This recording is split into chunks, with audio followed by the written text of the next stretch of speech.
Bueno, la verdad que contentos más allá de esta presentación y muy interesante que vengan a contarnos sobre sus libros. Es el final de una jornada un año y un ciclo de conferencias.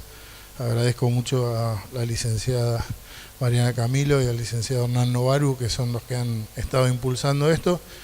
Y decimos que a veces, bueno, quizás el horario es más dificultoso para que asistan los profesionales del hospital, pero son todas conferencias que quedan grabadas y que después quedan accesibles a los profesionales de todo el país, ya que la posibilidad de esto, de que los trabajos sean divulgados, hace que estas presentaciones, conferencias lleguen a lugares del país en los cuales no tienen el acceso a la capacitación que nosotros tenemos quizás en la capital federal.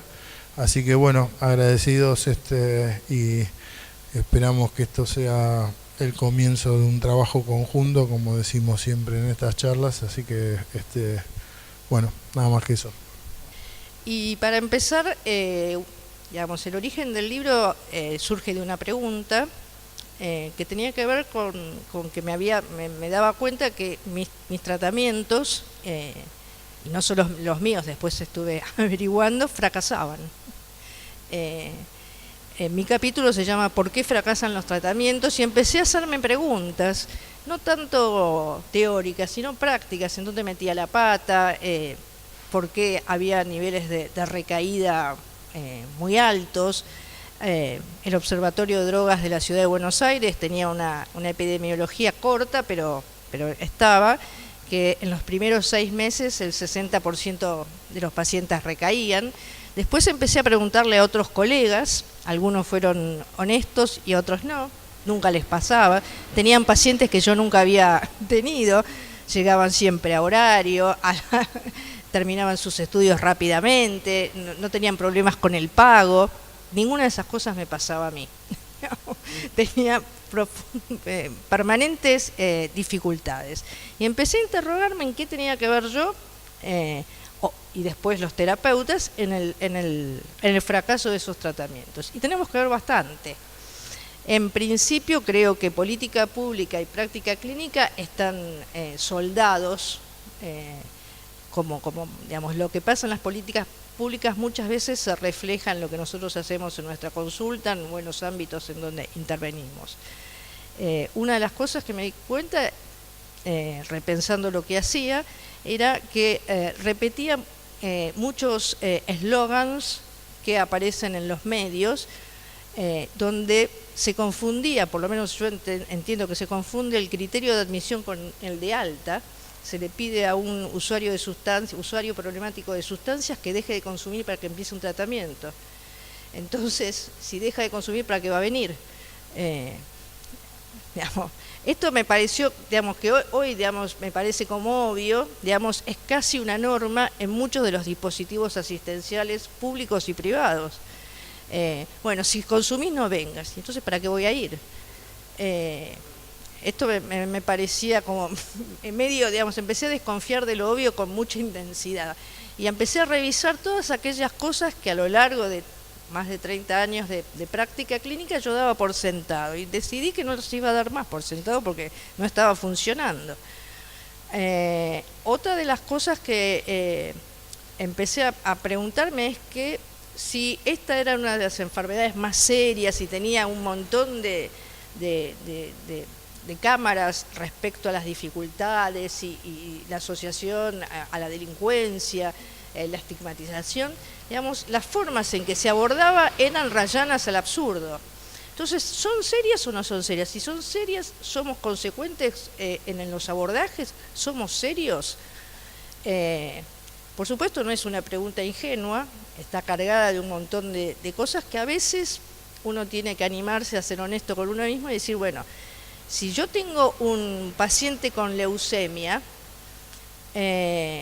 lo primero que hago es lo mando a un médico clínico que haga un chequeo general, porque muchas veces los psicólogos creemos que los pacientes no tienen cuerpo. Entonces, bueno, quiero ver cómo está tu hígado, quiero ver cómo está tu corazón. Un hospital general en mi caso, digamos, suelo trabajar con bastante relación con el Hospital Fernández, una consulta toxicológica, qué partes o no de tu cerebro están dañados, porque de ese modo voy a saber cómo comunicarme con vos, porque por ahí yo hablo en un idioma y vos tenés una capacidad de comprensión diferente, y eso hace que no se pierda tanto tiempo, porque esto pareciera que no es importante, pero uno de los recursos no renovables que tiene la gente es el tiempo. Y cuando por lo menos llegan a mí, llegan después de muchos años de intentar y fracasar, y fracasar, y fracasar. Entonces el tiempo no solo es veloz, sino que puede jugarte en contra. La otra cosa es el tema de que los pacientes, o las personas que sufren consumos problemáticos, muchas veces los consumos problemáticos son cuadros muy sucios y hay psicosis tóxicas y transitorias.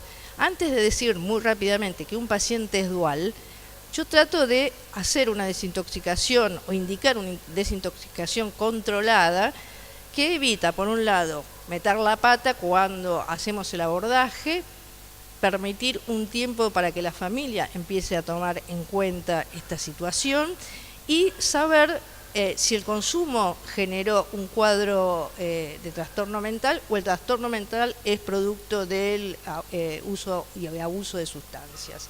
Muchas veces insisto con esta idea porque cuando uno tiene que avisar a la familia cuál es la situación, el pronóstico, yo trato de ser muy prudente, pero tampoco alentar demasiadas expectativas, porque si tenemos un paciente que tiene una esquizofrenia paranoide y que consume sustancias, y la verdad que el pronóstico va a ser tratar de lograr una estabilización o compensación y no curar la esquizofrenia, digamos. Por lo menos en mi experiencia no conozco a nadie que haya curado una esquizofrenia. Entonces trato de ser realista a la familia y preparar a la familia para lo que les espera para una enfermedad crónica, que es muy desgarrador, muy ingrato y que es mucho más fácil atribuirle a las drogas un cuadro psiquiátrico. Y la verdad que a veces no es el problema, no son las drogas, sino el cuadro psiquiátrico. Y a veces es al revés. Y las familias, me parece que es honesto avisarles que esto va a pasar, que sucede y que no se va a curar. Que va a lograr niveles de estabilidad o de compensación, para ser más prolija, pero no va a dejar de ser esquizofrénico. Porque esta es una de las fantasías que suceden. Otra cosa que me puse a investigar, por cuestiones de trabajo, yo fui 10 años directora provincial de adicciones en la provincia de Buenos Aires y una de las tareas que desempeñé fue la de auditoría de centros públicos, las ONG, comunidades terapéuticas. Y como la mayor parte del presupuesto nacional está destinado a las comunidades terapéuticas, no solo porque lo saben gestionar, sino porque otras profesionales no proponemos o no ofrecemos servicios diferenciados. La verdad es que echarle la culpa a la Federación, a FONGA, de que tenemos que derivar a FONGA y no nos gusta como lo hacen, pero no hacer nada al respecto, ya es parte de es un déficit nuestro, de los otros profesionales que pensamos que se puede hacer las cosas diferentes. En general yo tengo un eslogan que los que me siguen en redes tienen claro, que hay otra forma de hacer las cosas. Pero si no ofrecemos ese servicio y que ese servicio sea accesible y real y realista, difícilmente las cosas puedan ser diferentes. Es mucho más fácil sentarse a decir, este y este hacen muy mal las cosas y nosotros ponernos como, relatores de los fracasos. Básicamente esto me parece que es importante que quienes trabajamos con adicciones sepamos que es una clínica que nos pone a prueba, la tolerancia a la frustración, todos los que están acá, es fracaso tras fracaso tras fracaso. Yo creo un poco, por ahí por lectora de Freud, ustedes saben que los 5 casos publicados son fracasos, por lo menos dicho por él. Entonces creo que se puede producir lo que se llaman escansiones, cortes con producción de sentido para poder entender por qué uno hace lo que hace y dejar de hacerlo o mejorarlo, o cada uno en su experiencia, Creo que estamos a fin de año y poder repensar nuestra tarea en los balances que uno hace, en las personas que pudo ayudar, en poder armar redes con los familiares o no,